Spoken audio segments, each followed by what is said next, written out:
Vou voltar aqui. Então, por que João ele diz que essas coisas elas são tolice, né? E são erradas? Por quê? Verso 17 aqui, ó, do capítulo 2. Porque o mundo passa e os seus desejos, suas concupiscências, né? Mas aquele que faz a vontade de Deus permanece para sempre. Então é simples assim. Quem vive com esses desejos, né, buscando nessas fontes enganosas, nessas cobiças, é tolice e é errado, porque tudo isso é muito passageiro, tudo isso é muito volátil, né? Tudo isso é como os provérbios ensinam, correr atrás, Eclesiastes também, né? Correr atrás do vento, coisas que não preenchem a alma, coisas que não, né, que são vazias em si, né? Que não produzem, que não geram vida. Então são coisas que podem contribuir, tá certo, para a vida no coletivo, mas elas não preenchem o vazio da alma humana. Então, simplesmente por isso. Terceiro ponto aqui, ó, a advertência que João dá para nós, capítulo 2, verso 18 ao 23, tá? Então, do capítulo 2, do verso 18 ao 23, ele dá uma advertência contra os anticristos. João adverte seus leitores, né, contra os falsos mestres e outros que iriam desviá-los do caminho. Ele chama tais pessoas de anticristos. E agora veja bem, ele não está falando daquela figura específica que ele mesmo fala lá em Apocalipse, né? Que Paulo diz lá em 2 Tessalonicenses, do anticristo, aquele líder mundial. Não é essa figura que João se refere. João se refere a todo aquele que se opõe a Jesus, que se opõe à verdade, que se opõe a Deus. Ele chama de aqueles são anticristos. Olha só, a palavra é pesada, né? Mas é essa. Então, todo mundo que se opõe a Cristo é anticristo, é contra Cristo. É simples, o termo também não tem muito o que discutir. Então, ele vai falando, né, do capítulo 2, do 18 até o 23, sobre esses falsos mestres, aqueles que se opõem à verdade do Evangelho, embora estejam dentro de muitas comunidades. Lembra que eu falei para vocês que a preocupação de João não é perseguição externa, não é esses inimigos externos, ele está falando daqueles de dentro. E ele vai dizer, olha, eles estavam no meio de nós, né? Ele vai falar isso, mas não eram nosso. Então, eram pessoas que muitas vezes participavam de comunidades cristãs, alguns ensinavam, outros exerciam funções de liderança, mas não eram deles, ou seja, não eram discípulos de Cristo, não eram nascidos de novo, eram anticristos, irmãos.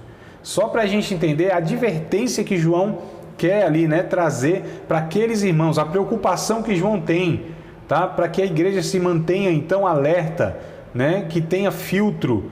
Hoje, irmãos, como é necessário essa advertência no nosso meio? Porque o que tem de anticristos, né, com título de discípulo de Cristo não é brincadeira.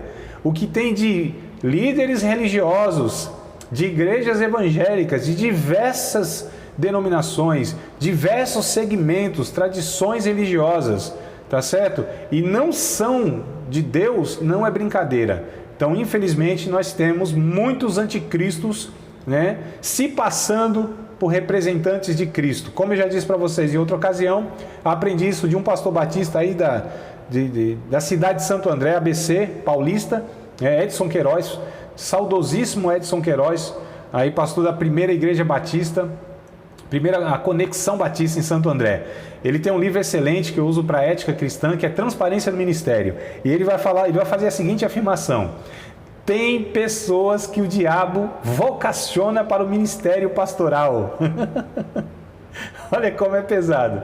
Ele diz assim: o diabo também separa, né, gente para o ministério do pastoreio, irmão. E, ó, segundo aos Coríntios capítulo 11, não é tão estranho essa declaração. Paulo vai dizer que se Satanás se transfigura em anjo de luz, quanto mais os seus ministros em ministros de justiça. Então, muita cautela. E ele vai argumentar: como pode um pastor ser contra o estudo bíblico? Como pode um pastor ser contra missões? Como pode ser o pastor contra a ênfase, né, do ministério de família? Como pode? Então, se ele é contra essas coisas, se ele não dá ênfase, se ele não investe, se ele não promove essas coisas, é o Espírito Santo que está vocacionando e usando esse pastor? Eu acho um argumento bem razoável, né, na conclusão dele. Então, olha só aí, e fica então a pulga atrás da orelha de alguns para concluir isso ou não. Eu acho muito coerente. Mas vamos lá. Como nós, João aqui, ele vai falar como nós podemos, né, nos proteger dessas pessoas, desses anticristos? Primeiro ele fala, sendo sensível ao Espírito Santo dentro de nós. Sendo sensível ao Espírito Santo dentro de nós, que nos dá um instinto espiritual, né? Embutido, né, em nós, então, esse instinto espiritual, permitindo distinguirmos a verdade da mentira, por um simples teste objetivo. Aqui é o ponto que ele coloca, ó. Deixa eu pegar o versículo aqui, deixa eu ver se eu pesco aqui. É o 23 mesmo, né? É o último, né? O 23.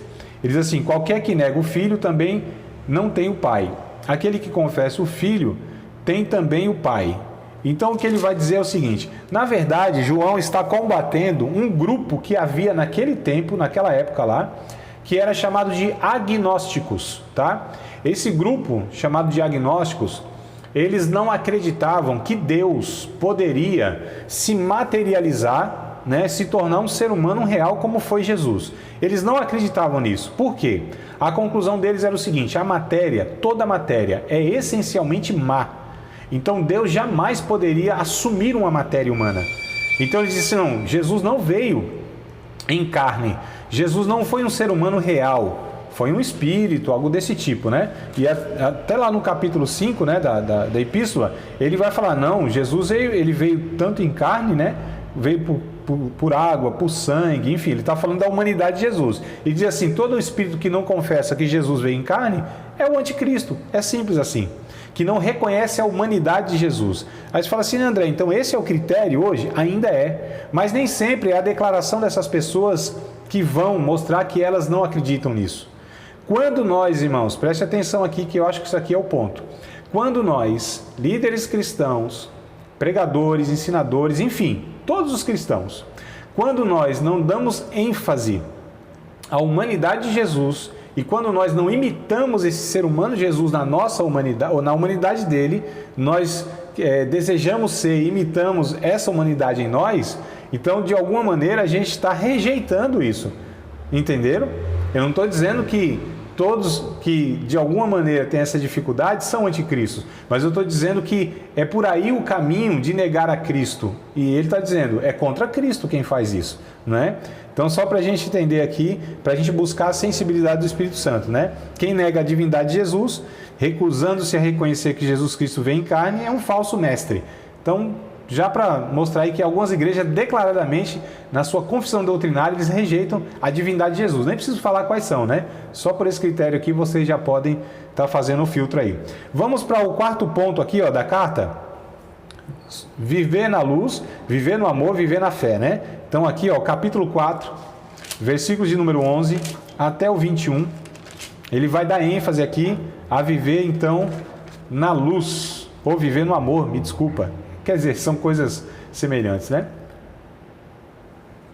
O chamado para que amemos uns aos outros. Né? Capítulo 4, verso 11 ao 21. João faz seus leitores se lembrarem da importância de amarem uns aos outros. O próprio Deus é amor, né? Portanto, não amar os outros cristãos é um sinal de que o cristão não está em contato com Deus. Irmãos, olha como ele é muito direto aqui, ó. Capítulo 4, vou pegar do verso 7, tá? Acompanhem, tentem acompanhar na Bíblia de vocês aí essa leitura, a partir do verso 7, ó. Amados, amemo-nos uns aos outros porque a caridade é de Deus. E qualquer que ama é nascido de Deus e conhece a Deus. Aquele que não ama não conhece a Deus, porque Deus é amor.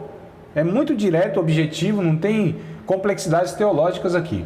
Nisto, verso 9, se manifestou o amor de Deus para conosco, que Deus enviou o seu Filho unigênito ao mundo para que por ele vivamos. Nisso está o amor, não em que nós tenhamos amado a Deus, mas em que ele nos amou e enviou seu Filho para propiciação pelos nossos pecados. Amados, se Deus assim nos amou, também nós devemos amar uns aos outros. Ninguém jamais viu a Deus. Se nós amamos uns aos outros, Deus está em nós e nós é perfeita a sua caridade. Nisso conhecemos que estamos nele e ele em nós, porque nos deu o seu Espírito. E vimos e testificamos que o Pai enviou seu Filho para ser Salvador do mundo, né? Ou para Salvador do mundo. Qualquer que confessar que Jesus é o Filho de Deus, Deus está nele e ele em Deus. E nós conhecemos e cremos no amor que Deus nos tem. Deus é amor e quem está em caridade ou em amor está em Deus e Deus nele. Nisto é perfeita a caridade para conosco, para que no dia do juízo tenhamos confiança por qual Ele é, somos nós também neste mundo. Na caridade não há temor, antes, a perfeita caridade lança fora o temor, porque o temor tem consigo a pena, e o que teme não é perfeito em amor. Nós amamos porque Ele nos amou primeiro. Se alguém diz, aqui é a chave do negócio, verso 20 e 21, se alguém diz, eu amo a Deus e aborrece o seu irmão, é mentiroso, pois quem não ama a seu irmão ao qual viu, como pode amar a Deus a quem não viu? E dele temos este mandamento, que quem ama a Deus, ame também o seu irmão. Olha só, amados. Então, é por isso que eu chamo vocês de amados. Vocês são amados, nós somos amados. E se nós somos amados, nós precisamos amar, né? Tão grande amor que nós recebemos de Deus, como nós não podemos amar? E nós só amaremos a Deus quando demonstrarmos isso no amor ao próximo, aos irmãos. O João aqui, ele está tratando de amor entre irmãos, né? Teoricamente, é algo muito mais fácil, né, do que amar, por exemplo, o que Jesus diz lá, os inimigos, aqueles que perseguem. João está frisando aqui, é um amor comunitário, um amor entre irmãos, que teoricamente seria mais tranquilo, mais fluido, não é? Então, se a gente nem consegue amar uns aos outros, que professamos o mesmo Deus, a mesma salvação, temos o mesmo Espírito e muitas vezes convivemos em uma mesma comunidade de fé, como nós vamos amar os inimigos? E como nós falamos que amamos a Deus? Então, João vem questionando todos esses pontos aí. Então, só para a gente retomar aqui, a primeira epístola de João, ele fala disso, andar na luz, andar no amor e andar na fé, tá certo? Então aqui a gente conclui a primeira epístola. A segunda epístola, irmãos, é muito simples aqui, vou ser muito objetivo, mesmo porque são 13 versículos, né? Então não vou nem decorrer muito, não tenho tempo também, e eu acho que dá para a gente resumir isso aqui, A segunda epístola, ele vai falar para andar ou apegar-se à verdade. Então a primeira epístola, na verdade, ela abrange as três, né? Ela abrange as três. Ele aborda esses três temas na primeira epístola, mas ele recorre à primeira, fala da segunda e fala na terceira. Então o que ele vai falar na segunda epístola? Apegar-se à verdade, tá certo? Lembra que nós falamos que a verdade é a realidade e que a realidade é Deus? E que Deus é luz? E que se nós estamos na luz, nós amamos? Tá tudo, a gente chama, irmãos, o termo é assim, são verdades imbricadas. A palavra é essa, imbricadas. Esse termo, essa palavra imbricada, para a gente entender, é só a gente pegar a escama do peixe. Já viu as escamas do peixe? Elas são uma sobreposta, né? É uma sobreposta assim, Parece que é tudo, uma entra na outra, né? Então isso é imbricado, é uma que está sobreposta à outra. Parece, se você olha assim, está uma por cima da outra, né? Mas estão ligadas de alguma maneira. Até para você tirar uma, você tem que descobrir a outra, né? Então isso é imbricado. Então a segunda epístola ele fala para apegar-se à verdade, e a terceira epístola ele recomenda o amor, faz a recomendação do amor. Então olha só, a primeira epístola abrange esses três temas, a segunda epístola então dá ênfase à verdade e a terceira dá ênfase ao amor. E a primeira tem esses três temas juntos aí, tanto é que ela é mais longa, né? 5 capítulos, um capítulo a segunda e um capítulo a terceira. Tudo bem? Você acabou de participar de mais uma aula de um dos nossos cursos do Seminário de Teologia, Vida Cristã, Palavra da Vida. Espero que tenha te abençoado, não só alargado o seu conhecimento teológico, mas que tenha também atingido o teu coração para que você possa, a cada dia mais, reproduzir a vida de Deus nas suas relações cotidianas. Se você ainda não é aluno oficial de um dos nossos cursos, se inscreva aqui no contato que vai aparecer do WhatsApp. Também nos siga nas redes sociais, se inscreva no nosso canal, compartilhe à vontade e Deus te abençoe.